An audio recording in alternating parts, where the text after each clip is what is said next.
Joining us now, the author of Saving Nine. That's Utah Senator Mike Lee. Senator, you're one of the few people that I know that really cares about our Constitution. I give you a lot of credit.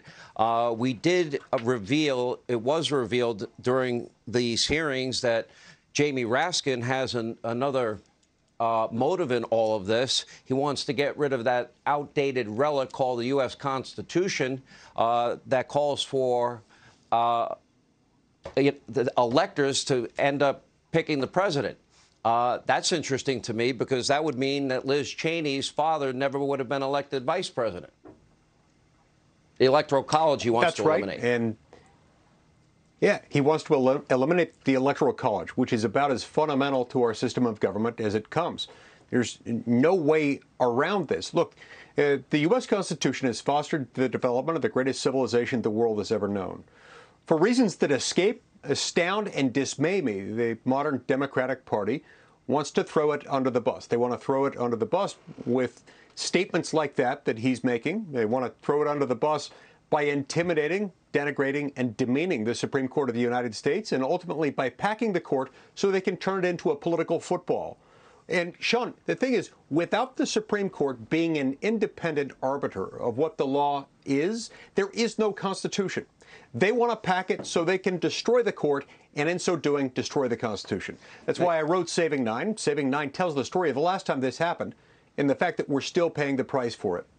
When you look at, for example, just abolishing the Electoral College or packing the courts or statehood for D.C. or getting rid of the filibuster, all these items the Democrats have brought up, and your book really does highlight the importance of the Supreme Court. When they do this, the Democrats have always wanted to do things that they can never get done at the ballot box or can never get done in Congress legislatively, and they want the courts to do their job for them and legislate from the bench. That's not particularly good for our country, is it? No, it's terrible for our country, and it doesn't work out well for anyone.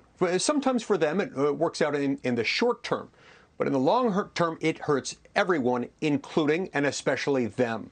But look, if they attempt this again, if they try to pack the Supreme Court again, unlike 1937, I tell the story in Saving Nine of how Franklin D. Roosevelt, who is sort of a hero, a role model, an idol, if you will, to Joe Biden, he tried to do this back in 1937. It failed in part because there were a lot of Democrats who were willing to stand up to the Democratic president at the time. We don't have that today.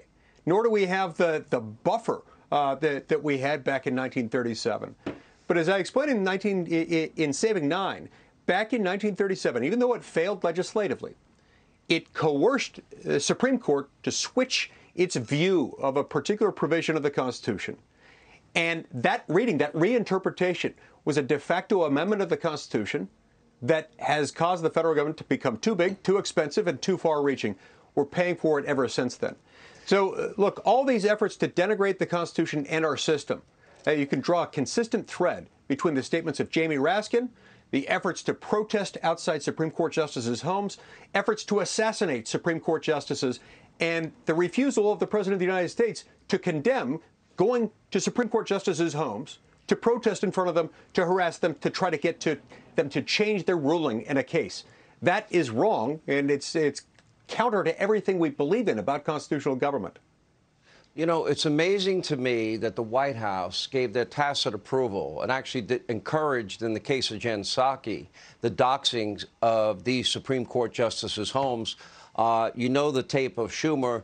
You know, you better listen to me, Gorsuch. You better listen to me, Kavanaugh. You won't know what hit you. That sounded like a threat to me. If I made a threat to a Supreme Court justice, would I be committing a crime? Yes. Yes, you would. And you would especially be committing a crime if you were going to the Supreme Court justices' homes to protest in front of them, and if you're the President of the United States who actively encourages people to do that. And through your press secretary, Jen Psaki, if you said, yes, I support this, you'd be actively encouraging that. We know he encourages it. We know, therefore, that he is trying to pack the court. We've got to stop him now, and that's why I encourage people to read Saving Nine. It'll give them the tools necessary to confront this. But we need as many people as possible to read it so that they're ready to respond. We need the help of all Americans on this issue. All right, the book is called Saving Nine. I couldn't be a more timely book. Senator Mike Lee, thank you for being with us. Hey, Sean Hannity here. Hey, click here to subscribe to Fox News YouTube page and catch our hottest interviews and most compelling analysis. You will not get it anywhere else.